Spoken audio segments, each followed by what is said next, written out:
I was trying in the brief space of 50 minutes to give you a basic introduction to Mahayana Buddhism, the kind of Buddhism that is found in China and Japan, and the kind of Buddhism of which Zen Buddhism in particular is a subsect.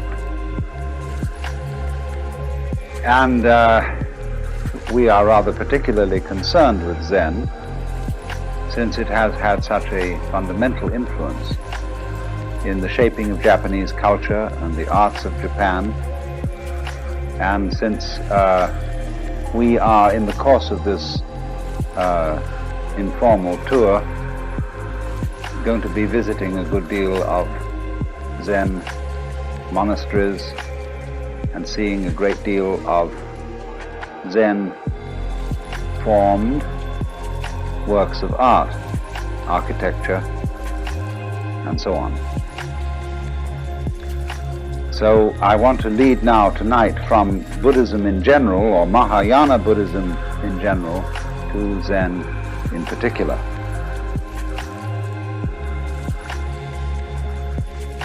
Now, Zen plays a little game with you. Whenever anybody like myself or Dr. Suzuki talks about Zen, all the other people say, because they talk about it, they don't understand it. Those, in the words of Lao Tzu, who know do not say. Those who say do not know. And yet he said that.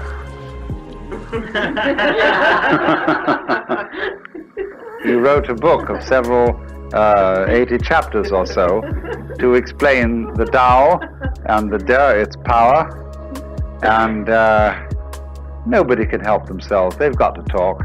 Human beings are a bunch of chatterboxes. And when we've got something in our minds that we want to talk about, we talk. Now, poetry, though, is the great language, because poetry is the art of saying what can't be said. Every poet knows this. You're trying to describe the indescribable, and every poet also knows that nothing is describable. Whether you take some sort of ineffable mystical experience at one extreme, or whether you take an ordinary rusty nail at the other, nothing is really describable. In the words of the famous Count Korzybski, whatever you say something is, it isn't. We used to have a professor at Northwestern who would produce a match booklet in front of his class and would say to them, "What is it?" And they would say, "Match booklet." He'd say, "No, no, no. Match booklet is a noise. Is this a noise? What is it?" And so to answer this, he'd throw it at them. That's what it is. So in this way, you see, nothing can really be described. And yet, on the other hand, we all know perfectly well what we mean when we talk. If you shared an experience with somebody else, then of course you can talk about it. We can all talk about fire and air and water and wood because we know what it is. And there's no mystery. So in the same way, when it comes to discussing something so esoteric as Zen, it can be discussed. Only, Zen people play games with each other. They play little tricks. They test each other out by saying to somebody, I remember when I met Paul Reps for the first time, who wrote that lovely book, Zen Flesh and Zen Bones. And he said to me, "Well," he said, "you've written quite a number of books by now. You must think you're pretty fancy." I said, "I haven't said a word."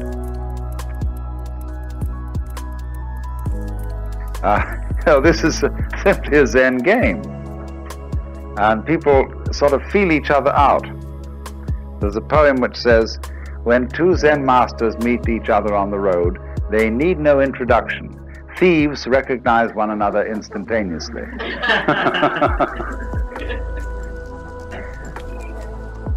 So now, having got that off my chest, it's to say then, if I were to give you a really proper and really and truly educative talk about Zen, I would gather you around here and sit here in silence for 5 minutes and leave. And in a way, this would be a much more direct exposition of it than what I'm going to do instead, which is talk about it. Only I have a feeling that you would feel that you were disappointed and somewhat cheated by this kind of behavior if I just left in 5 minutes silence. So then, this word Zen is Japanese way of pronouncing the Chinese word Chan, which in turn is the Chinese way of pronouncing the Sanskrit word jhana. And jhana is a very difficult word to translate into English, if not impossible. It's been called meditation. Meditation in English generally means sitting quietly and thinking about something, and that's not what Zen is. Contemplation might come a little nearer if you use the word in a very technical sense, the sense that it was used, or still is used, among Catholic mystics. Perhaps that's something a bit like Zen. But again, contemplation, as we normally use the word, has a sense of inactivity, a sense of not doing anything, of being completely still and passive, whereas Zen is something highly active. So we really don't have an English word for jhana, Chan, Zen. But I would say that we do know what it is, because we do all sorts of things every day of our lives in the spirit. When, for example, you drive a car, most Americans, at any rate, drive cars since they were teenagers and are very expert drivers. And when they drive a car, they don't think about it. They're one with the car. Or when a rider of a horse is one being with the horse, when you watch a good cowboy or a cavalry rider, he's glued to the horse. He's like a centaur almost. As the horse moves, he moves. Which is in control? Is the horse riding the man or the man riding the horse? You practically don't know. Same way when you have an excellent dancing partner. Who leads? Who follows? It seems as if you are one body and you move together. That is Zen, that is jhana. And so in a wider sense, when a person doesn't react to life, on the one hand, or try to dominate it on the other, but when the internal world of one's own organism and the external world of other people and other things move together as if they were and indeed are one and the same motion, that is Zen. So you could say in a very, very simple way that the real concern of Zen is to realize, not merely to think, but to know in your bones that the inside world inside your skin and the outside world outside your skin, going out as far as anything can go into galaxies beyond galaxies, is all one world and all one being, one self, and you're it. And once you know that, then you have completely abolished all the problems that arise as a result of feeling that you are a stranger in the world, that you are set down in the middle of a hostile and alien domain of nature or people who are not you. This whole sense of estrangement, foreignness to the world is overcome in Zen.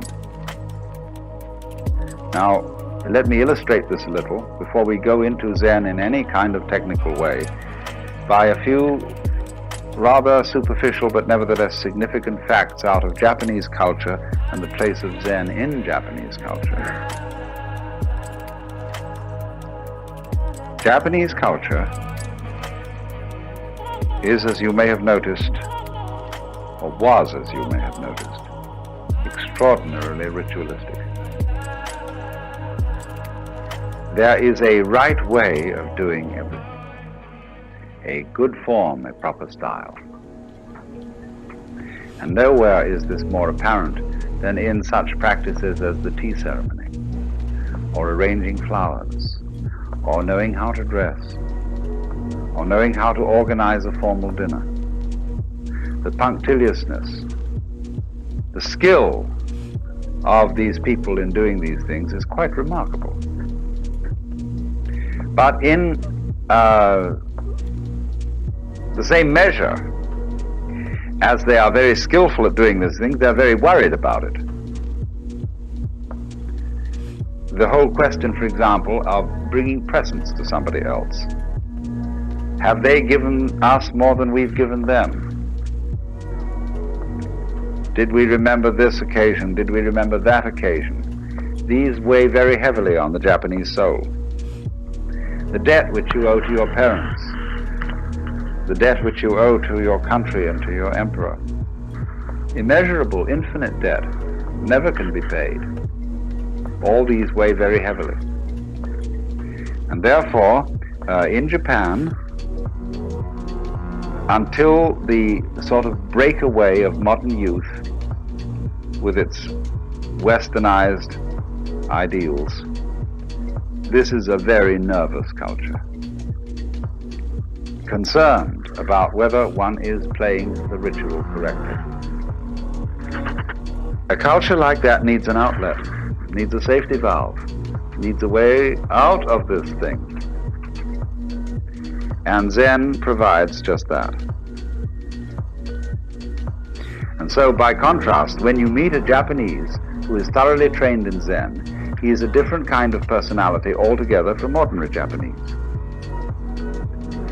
He is, in manners, not studiedly courteous, nor is he brusque, but he is simply at ease.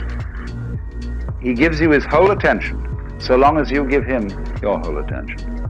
If you start wandering and frittering, he's got work to do and he promptly leaves. But so long as you are wanting to talk to him, he is there for you and for nobody else. And he sits down, and he really sits. You know, he doesn't worry about whether he ought to be somewhere else. And so unable to sit with complete serenity in one place. You know, if you have half an idea that you ought to be worrying about something out in the garden, or that you ought to be cooking dinner, or that you ought to be down in your office or something, you can't sit where you are. You're not really there. You're a kind of gas balloon that keeps wanting to wander off. But these people, when you see, as you meet people connected with Zen, even sometimes the most neophyte, novice of a priest, has this atmosphere of knowing how to live in the present and not to be fidgety and giggly and worrying about whether he's done the right thing. That's very much Zen style. Even though at the same time, the Zen people do have a very exacting and demanding discipline. The function of this discipline is rather curious. Is to enable you to be comfortable. It's to enable you, for example, to sleep on a concrete sidewalk on a cold, wet night and enjoy it. To relax completely under any situation of hardship.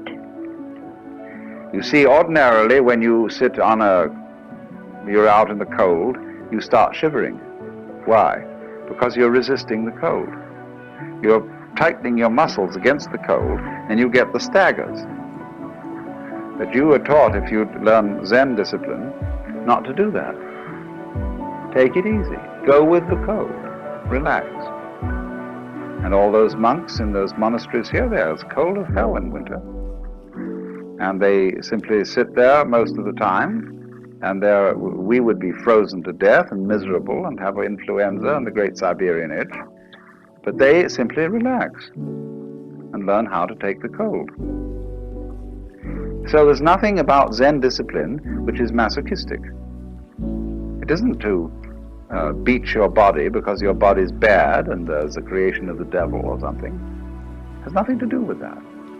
It is how to be comfortable under all circumstances. But that again is something rather incidental to the main question of Zen. As I said, the Zen people, as you meet them and as you get to know their style of personality, are at ease in a culture that is not at ease. In a culture that is chronically concerned with protocol. And is it just right?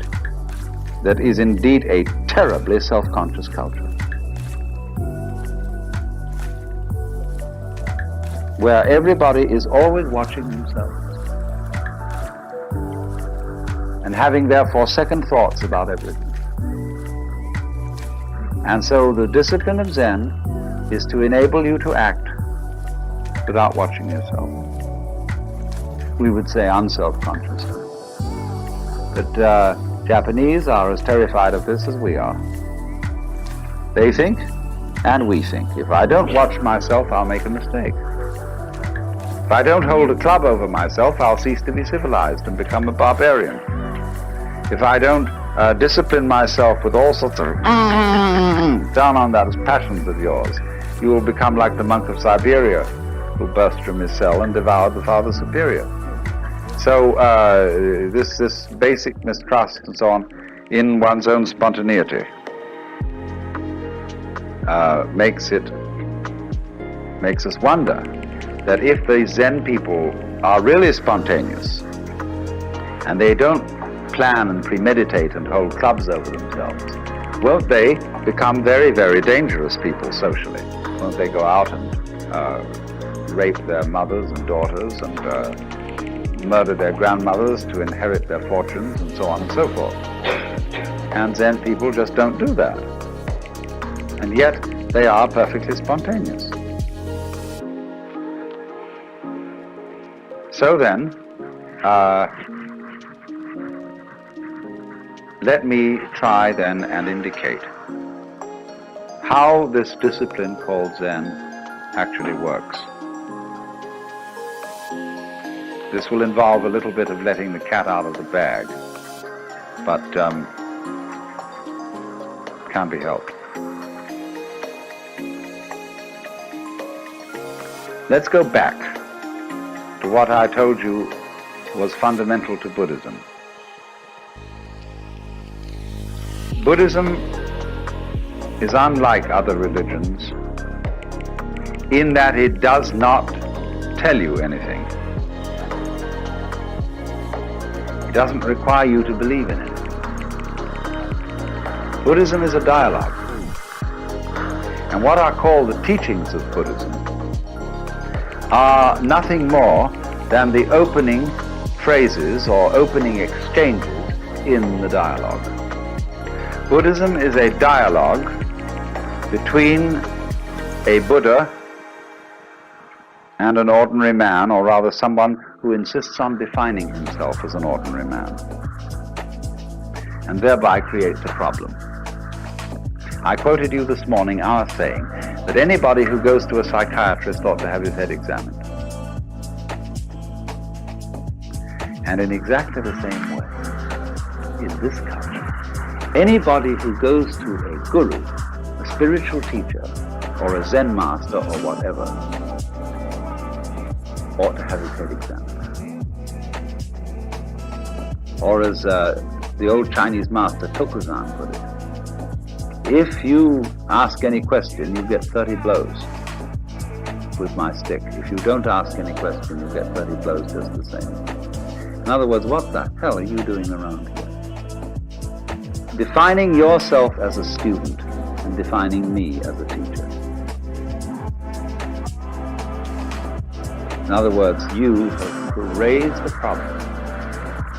And in the way of training of Zen, this is very clearly emphasized. If you go to a Zen teacher and you approach him in the traditional way, the first thing he will do is to say, I haven't anything to teach. Go away.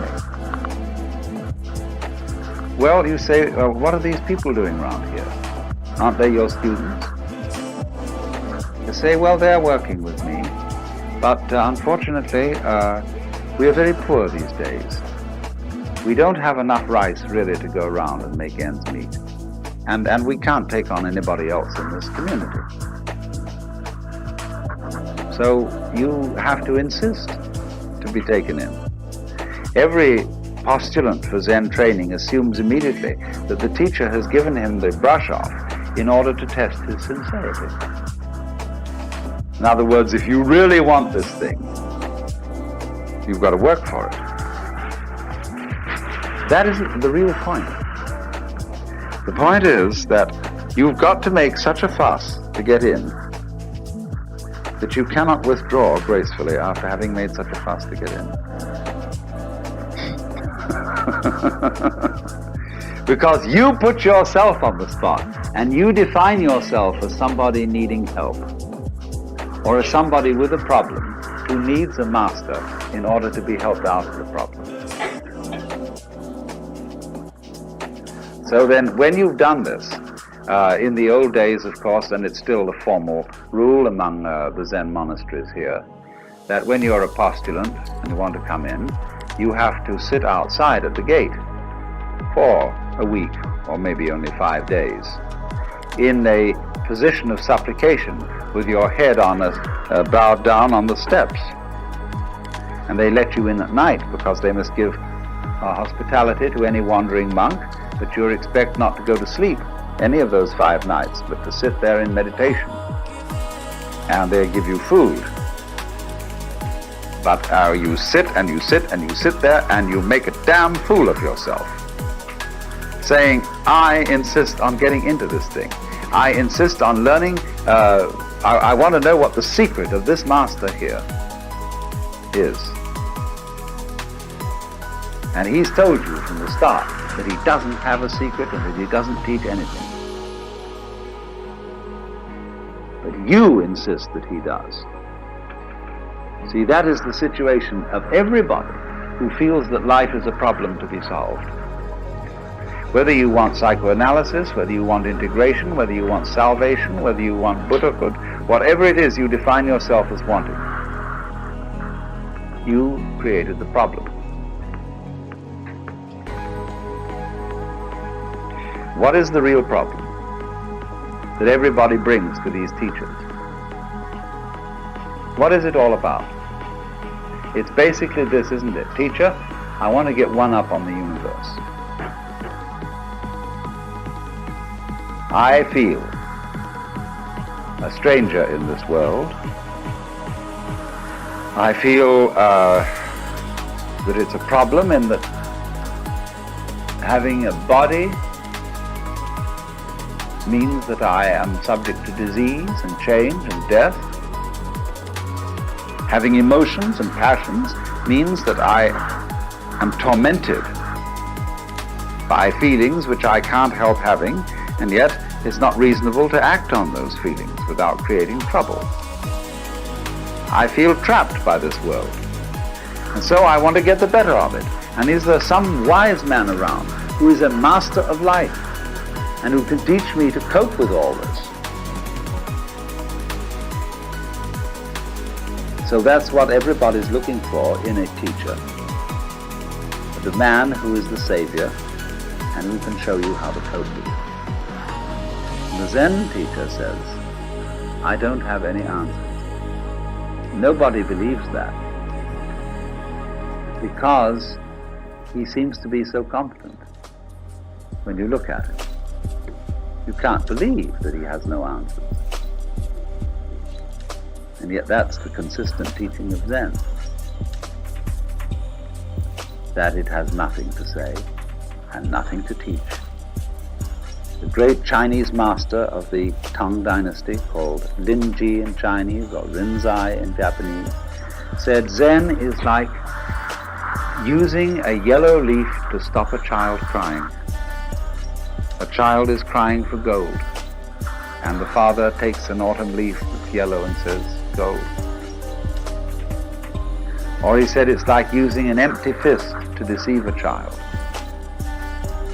See, you've got a closed fist, and you say to the child, what have I got here? And the child says, let me see. Oh, no. Put your fist behind your back.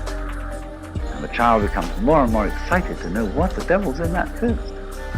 And fights and fights and fights, and finally is practically in tears. And then suddenly you finally open the fist and there's nothing inside. So in exactly the same way, the person who is under the impression that there is something that we ought to get. See, all this is dressed up in a big way. To be a Buddha, to know the answer, to finally solve the problem, to get the message, to get the word, or however you put it. In other words, to be in control of your fate and of the world. Would you like it? If you could have it? And so all these powers are projected upon the Zen master. He is a Buddha. He is a master of life. And if he is, the reason why he is that he has discovered the unreality of the whole problem.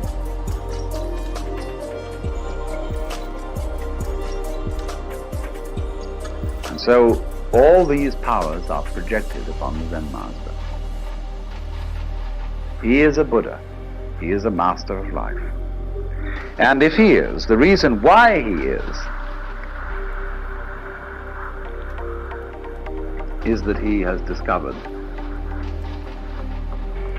the unreality of the whole problem.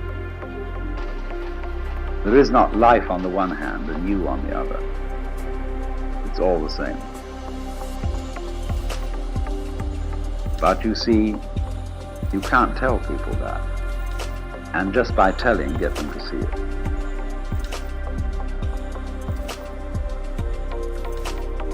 Just in exactly this way, people who know that the earth is flat can't be reasoned with.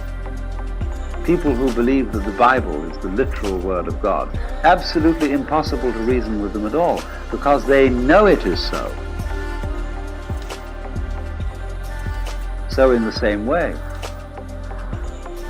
we tend to know that we're all separate poor little me,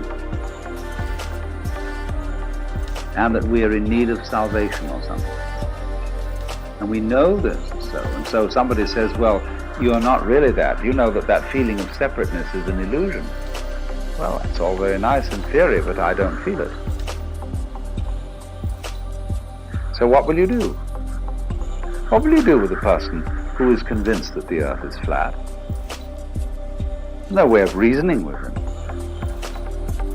If it's for some reason important that he discovered that the earth is round, you've got to play a game with him. You've got to play a trick on him. You tell him, great, the earth is flat. Let's go and look over the edge. Wouldn't that be fun?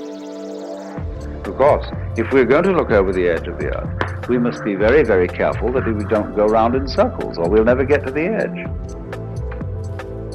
So we've got to go along consistently, along a certain line of latitude westwards.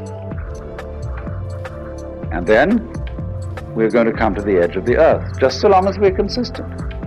In other words, in order to convince a flat earthist that the world is round, you've got to make him act consistently on his own proposition and go consistently westwards to find the edge of the world. Now, at last, when by going consistently westwards, he comes back to the place where he started, he's been convinced that the earth is at least cylindrical. And he may believe you, and then take it on faith that if he goes along a line of longitude, the same thing will happen. But you see, what you did was to make him persist in his folly. Now that's the whole method of Zen. to make people become perfect egotists. And so explode the illusion of the separate ego. So what happens? In effect then, in the discipline of Zen, when you finally convince the master that you are stupid enough to be accepted as a student, because you've persisted and because you've defined yourself as someone having a problem, he has warned you well in advance that he has nothing to teach. But he says, now I will ask you a question. There are many ways of asking this question, but they all boil down to one common theme, and that is, who are you? You say you have a problem. You say you would like to get out of the sufferings of life. You say you would like to get one up on the universe. I want to know who's asking this question. Show me you. And only they put it in such ways as, before your father and mother conceived you, what was your original nature? Questions like that.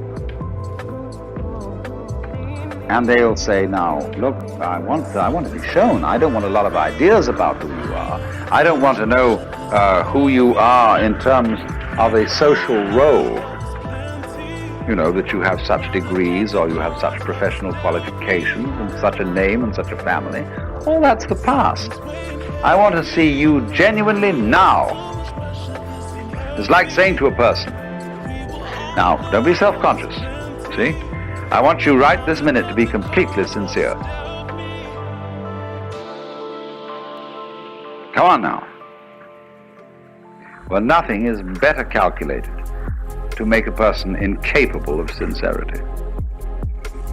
Says when relatives come and aunts and uncles, and there's a little child, and they want to review this child and see it, and the parents say to the child, darling, come on now and play for us. See, and the poor child is completely nonplussed. Doesn't know what to do. Because you cannot play on demand.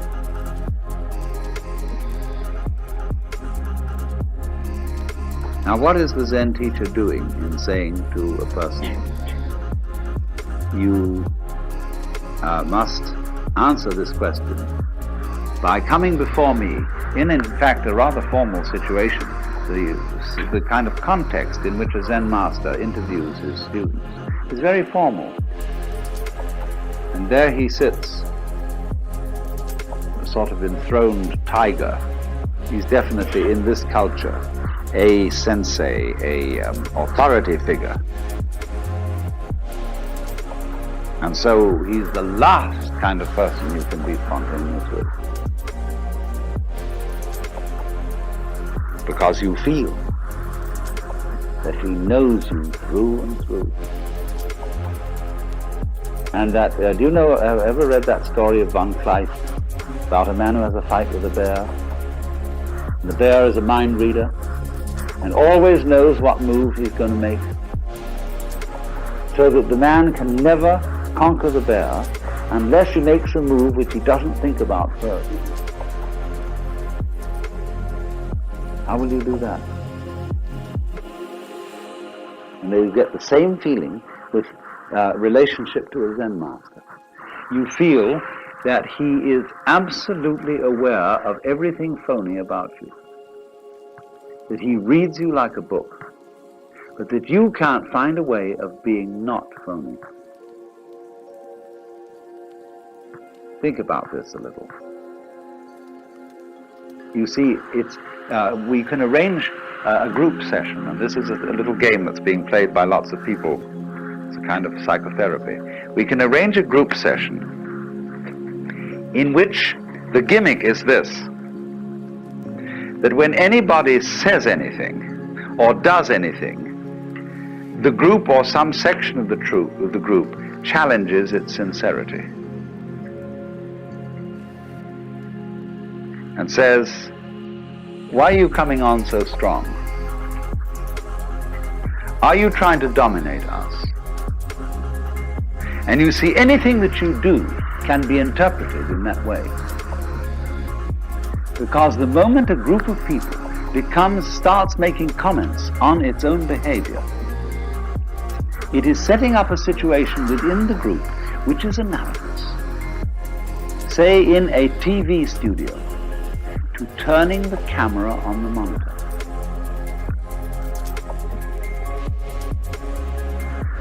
So when we start thinking about thinking, being aware of being aware, this is what is called in Japanese the observing self. I watch myself all the time, see? You are in hopelessness. But this is the price that human beings pay for having become self-conscious. Anxiety and guilt. Anxiety because, am I sure that I thought this out sufficiently carefully? When I left the house, did I turn off the gas stove? And incidentally, I remember turning it off, but can I trust my memory? I've learned to think about memory now, and I wonder if I can trust it. Maybe I better go back and look. I went back and I looked. But did I really see? I'm thinking about my sight and whether this is quite authentic. Did I look properly? Because you know how the unconscious can alter your senses. And so I better go and look again. See, soon now I've got into a sort of vicious circle where I'll never get away from the house. And all this sort of getting mixed up is the penalty we pay for the advantageous gift of being able to know that we know.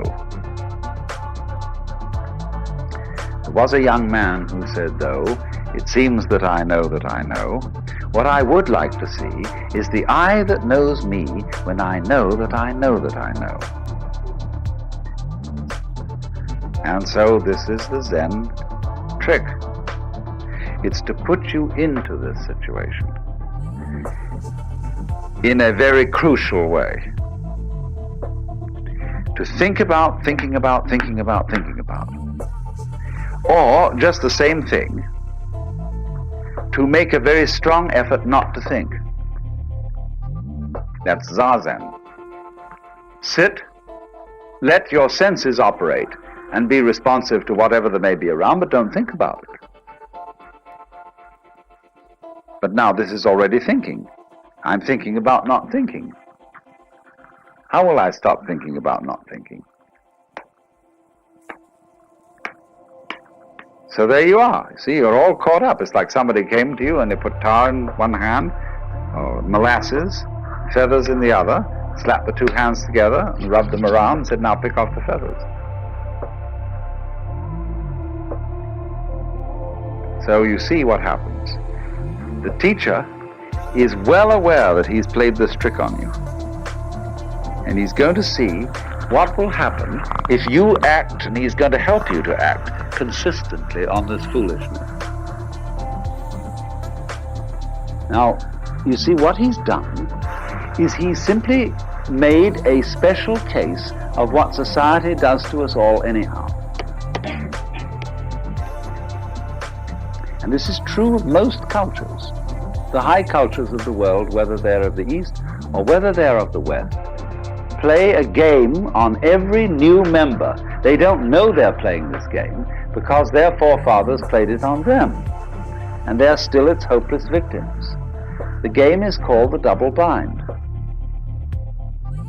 And the formula under whose auspices everybody comes into this world is as follows. You are required to do something which will be acceptable only if you do it voluntarily.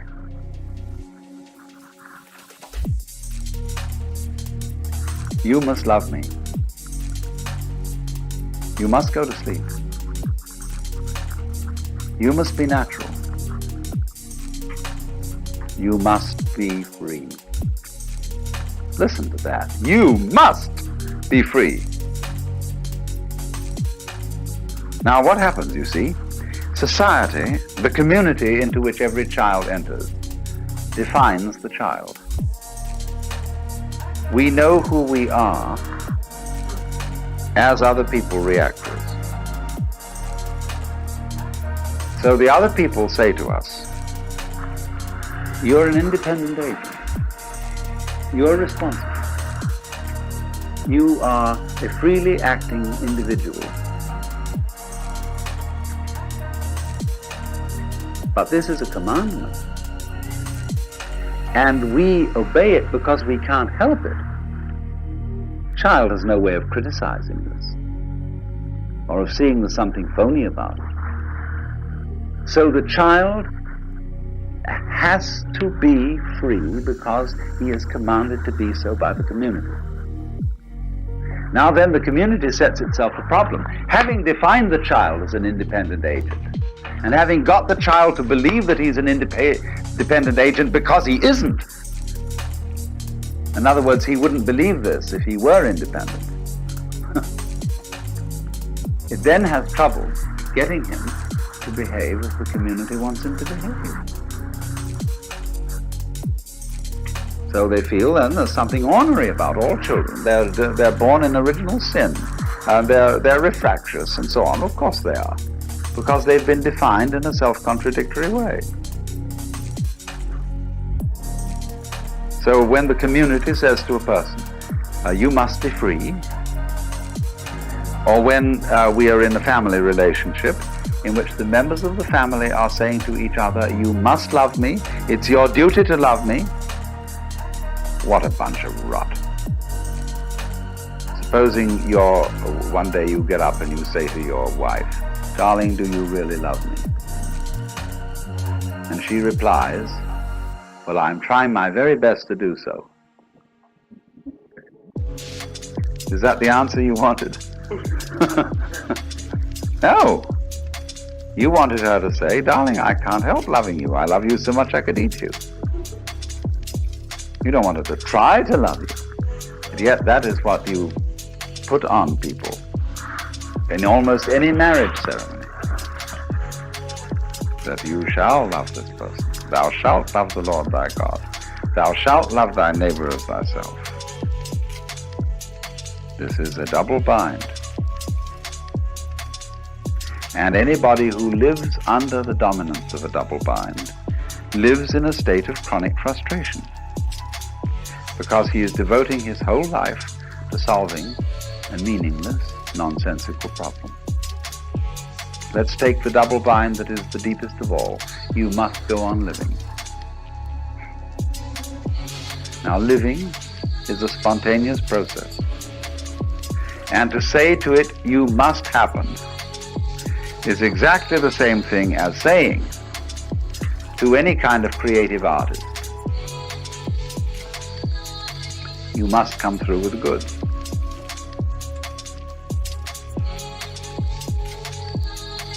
Tonight you must give the superb performance, and above all you must be unself-conscious. Well, this is being done to us all the time. And the object of the Zen discipline is that instead of doing this to people unconsciously, as parents do it and as teachers do it to children, and as the children's peers do it to their own peer members, in Zen the double bind is put on you deliberately, knowing how stupid it is. The teacher is well aware of everything he's doing and what tricks he's playing on you, because he has behind it all the compassionate intent of getting you into such a fierce double bind that you will see how stupid it is. So then, what happens is this. He gives you the double bind. Be genuine. I want to see you do something that is the real you. I had a friend who was studying Zen, and he was given some koan like this to work on. And when he was one day going for his interview, he walked through the garden that connected the sodo, or the monk's study quarters, with the master's place, and there was a big bullfrog bullfrogs in this country are rather tame. People don't eat them. And so he swept up the bullfrog and dropped it into the sleeve of his kimono. And when he got in front of the teacher to answer the koan, that is to say, to do spontaneously produce his genuine self, he produced the bullfrog. And the teacher looked at it and shook his head and said, too intellectual.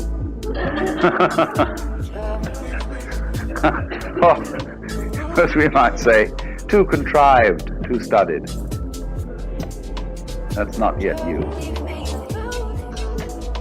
Now, do you see the bind in this?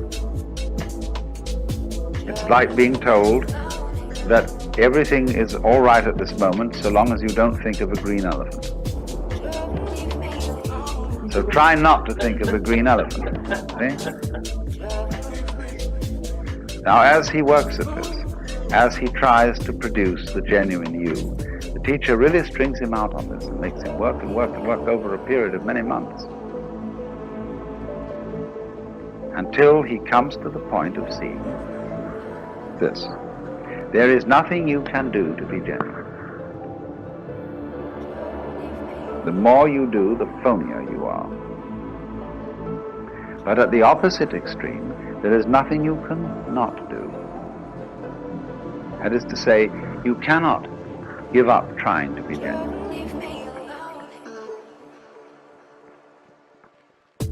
You can't relax, and be completely passive and say, well, let's forget about it. Let's think about practical matters and forget all these spiritual concerns. The moment you do that, your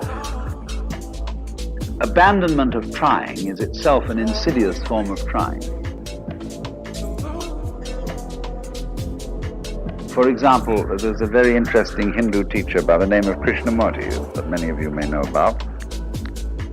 And he tells people, that all their religious inquiry, their yoga practices, their reading religious books and so on, is nothing but a form of perpetuating one's egocentricity, but on a very refined and highbrow level.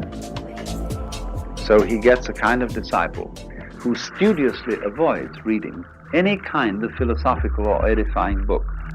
They are reduced to reading mystery stories. And they become devoted non-disciples. See, what a clever bind that is. It's the same as the Zen technique. You can't, in other words, let go of your... we've seen, my point was at the beginning, we saw that the way of Buddhism is to let go of yourself, to see that you live in a universe in which nothing can be grasped. Therefore, stop grasping. So here's the problem. I come and say to the teacher, teach me not to grasp.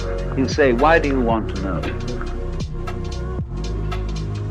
And he shows you that the reason why you want to stop grasping is that it's a new form of grasping. You feel that you will beat the game by being unattached. See, it's horrible to grieve when somebody you love dies. So maybe by being unattached to that person, I can avoid grief. Pretty cold, isn't it? Maybe, you see, by not having an ego, when life comes and bangs on me, if there's nobody there, it'll be all right. So that's why I want non-ego state. That's phony. All this is a new way of safeguarding and protecting the ego. So this is the way in which Buddhism is a dialogue. So you see, if you go back to fundamental primitive Buddhism, people say to the Buddha, I want to escape from suffering. Perfectly honest statement. All right? Realize that suffering is caused by desire. Try not to desire. So the student goes away and tries to eliminate desires by controlling his mind and practicing yoga. comes back to the teacher and says it's pretty difficult. But I have managed at least to get rid of some desires. The teacher says to him, but you're still desiring to get rid of desire. What about that one?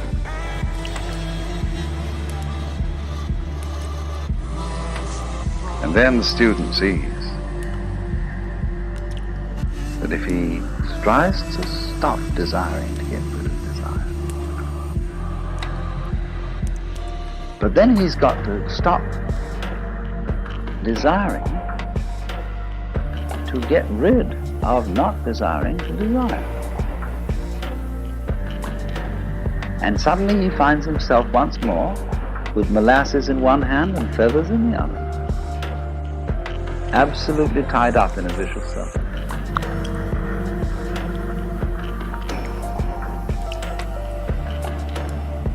So he realizes there is nothing I can do about it, and there's nothing I can not do about it. And this predicament in Zen is called a mosquito trying to bite an iron bull.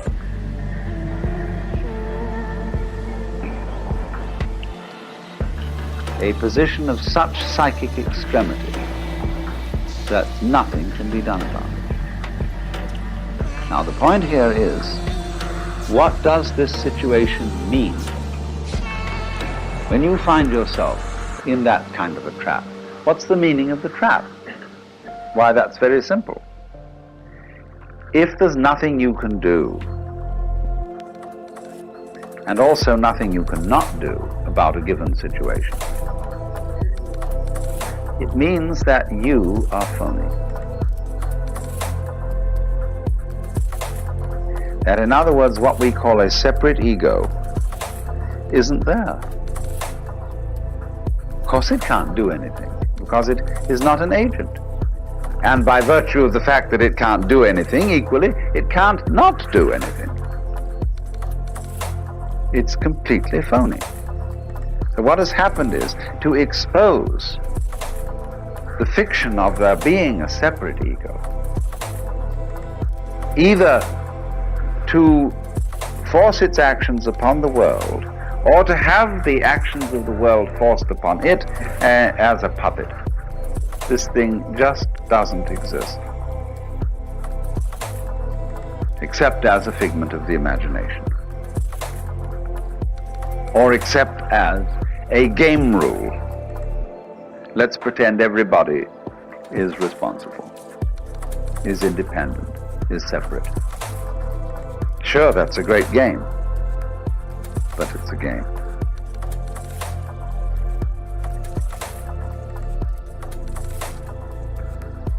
And so, the whole object of this Zen dialogue between the teacher and the student is to carry that game of being the separate ego to its logical conclusion, to its reductio ad absurdum. So that, as Blake said, the fool who persists in his folly will become wise.